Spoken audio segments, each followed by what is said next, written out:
The subject of tipping is the most confusing topic to the new Africa hunter.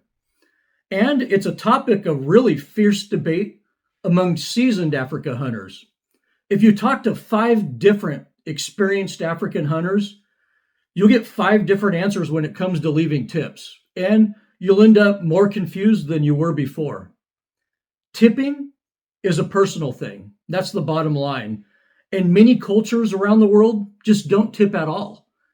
Good outfitters know this, and they'll tell you that tips are appreciated, but not mandatory. Bad outfitters, though, will try to give you tipping guidelines, because they might be bad employers and your tips cover their employees' wages, which isn't a good thing. With a good outfitter, they understand that a hunter might not leave a tip, and a Texas oil tycoon might leave a small fortune in tips behind. Those good outfitters are fully aware of this, and they're going to provide great service to both hunters, regardless of the tips that are left. But with some more dubious outfitters out there, they will be expecting tips. If you don't tip, or you don't plan on tipping on your Africa safari, click out of this video right now because it's going to trigger your sensitivities. But if you do plan on tipping on your trip to Africa, please continue watching this video. Also understand that the dollar amounts discussed in this video are in United States dollars, and tipping currency is going to vary by country.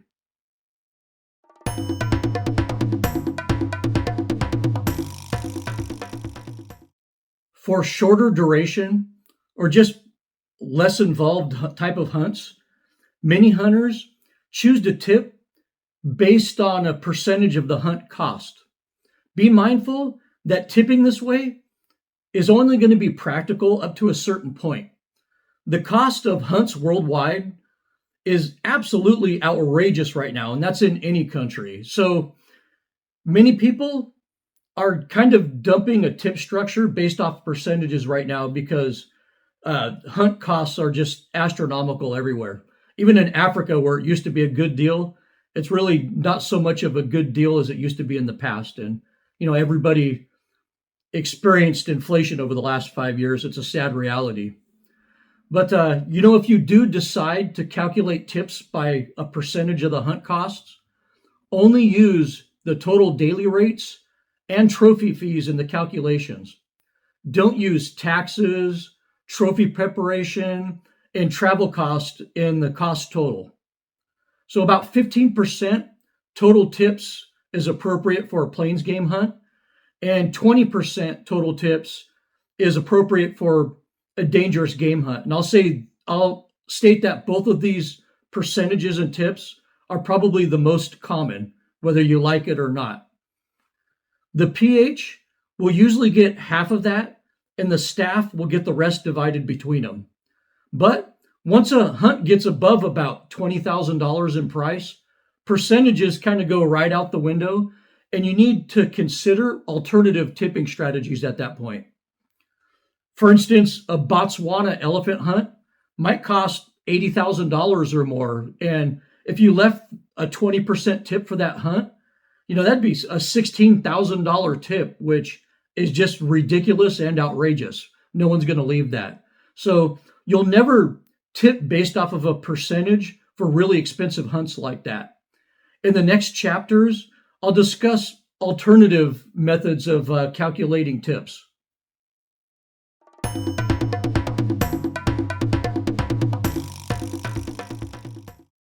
For really expensive free-range hunts, like trophy elephant, cats, or an elephant buffalo combo hunt, many hunters tip on a per day basis rather than by using a percentage.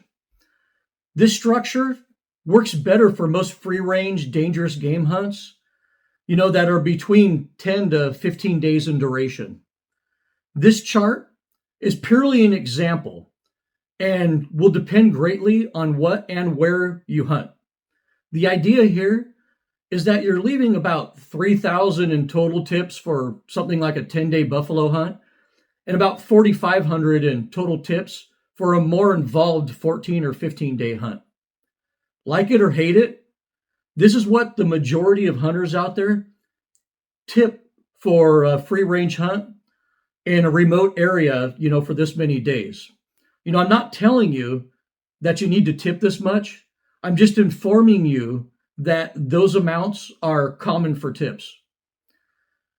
I really like this kind of fixed daily tip budget because I never know how many staff members in camp are gonna be involved in my hunt.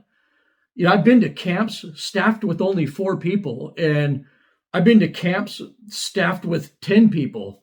So I like dividing up a preset total by day.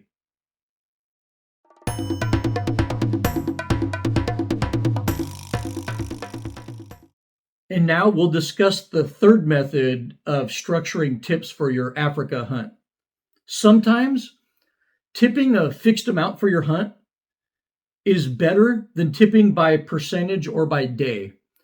If you're doing a 21-day full bag safari in a remote area, budgeting a fixed amount is going to be very wise. And that's really the only way to do it for a hunt that long or that expensive. You'd never tip by percentage or by day, on a 6-figure hunt.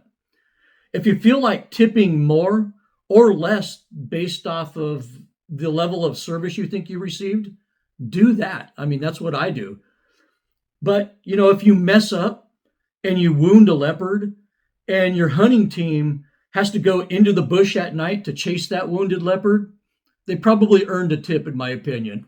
So tips are flexible and adjustable based off of the level of service that you get. And that's why we only tip at the end of the hunt.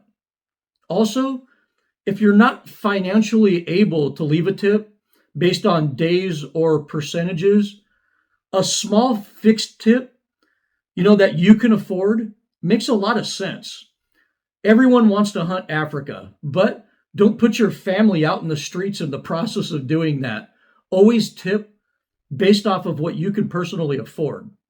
So tipping a fixed amount is better for long, expensive hunts and for people who just can't afford to tip that much.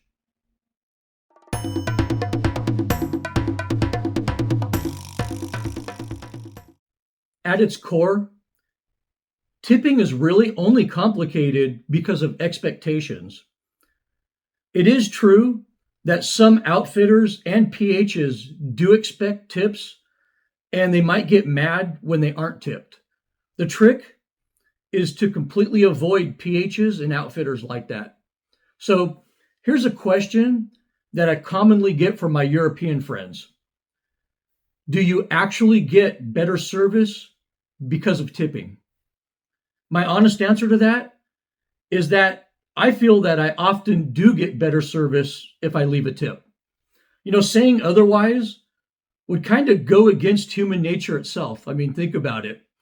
I'm sorry if the truth hurts your feelings, but that's what I've seen. Service is kind of horrible in places like Australia and most of Europe because, I don't know, maybe there's no incentive to do better, I guess. I've sat in restaurants in Mexico and watched servers completely ignore European tourists and hover around all the American tourists. Don't get mad at me for pointing out the obvious. I personally don't like it, but it is what it is. But there are outfitters in Africa, and many of them that are fair and neutral on the subject of tipping. Always avoid outfitters who give tipping guidelines or tipping recommendations. A tip should always be a choice, not an expectation.